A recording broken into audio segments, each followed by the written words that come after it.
Mesdames et messieurs, comme vous l'avez constaté,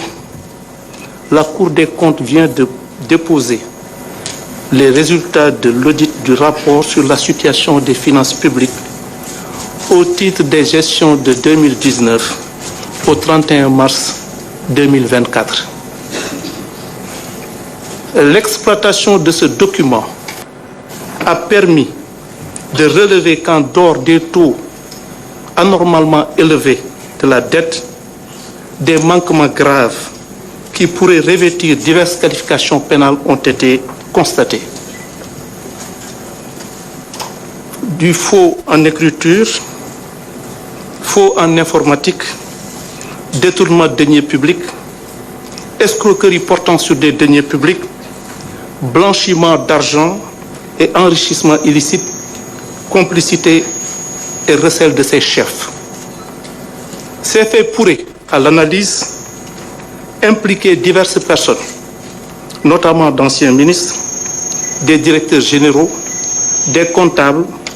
des gestionnaires et d'autres particuliers. C'est pourquoi il est envisagé, dans le respect strict des principes directeurs de la procédure pénale,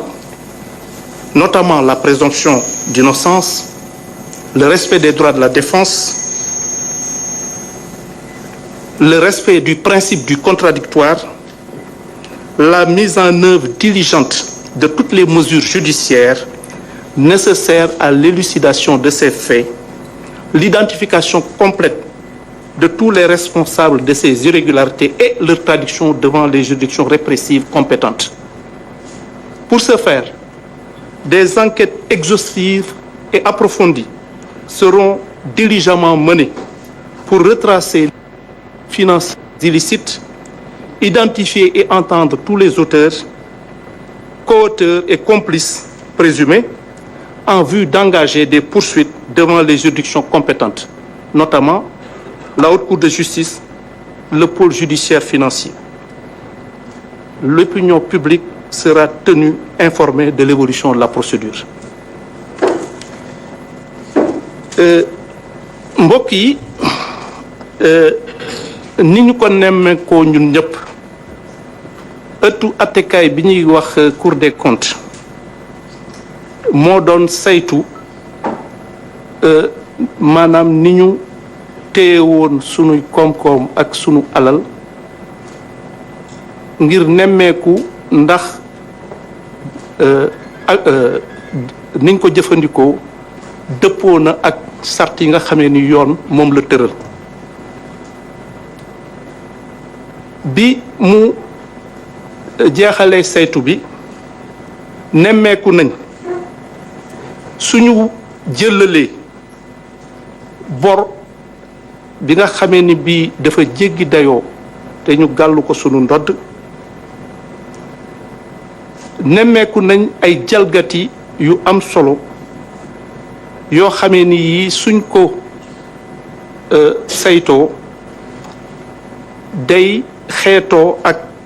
li ñuy wax le faux en écriture, l'escroquerie portant sur des deniers publics, maanaam jalgati alalu mbooloo mi nga xamee ni mi ñun ñëpp ko bokk, blanchiment maanaam lewal alal boo xamee ni bii awul yoon, jéemal lewal loolu, ak itam ñi nga xamee ni ñii ñoom ñëpp dañ leen ko téyal wala ñu jàppale leen ci jalgati yooyu. Jàpp nañ ni mbir yi tëdde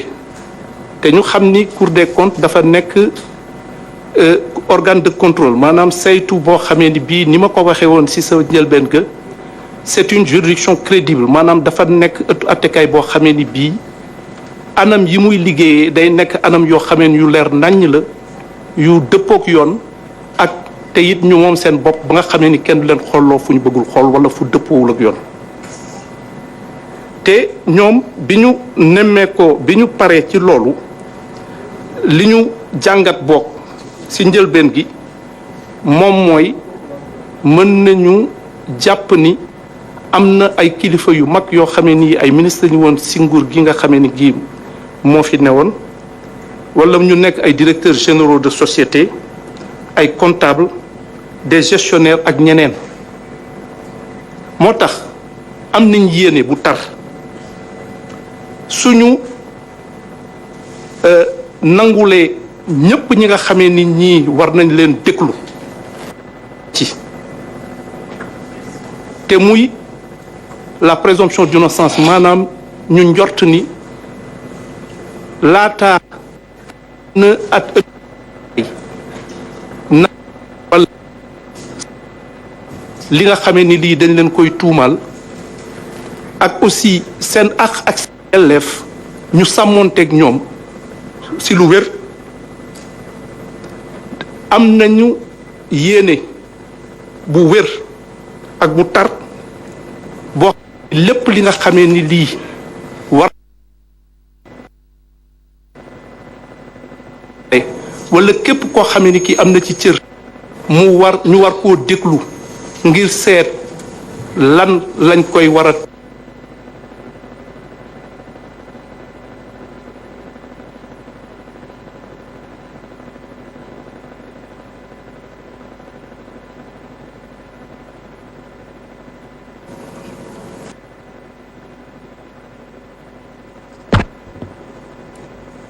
am nañ donc yéene bu tar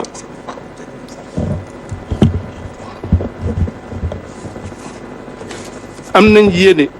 bu wér boo xamee ni dinañ ko topp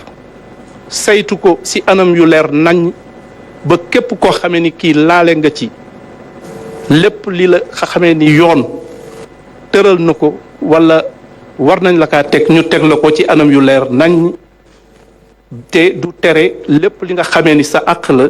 ñu nangul la ko jox la ko ba mat sëkk moo tax am nañ yéene ubbi enquête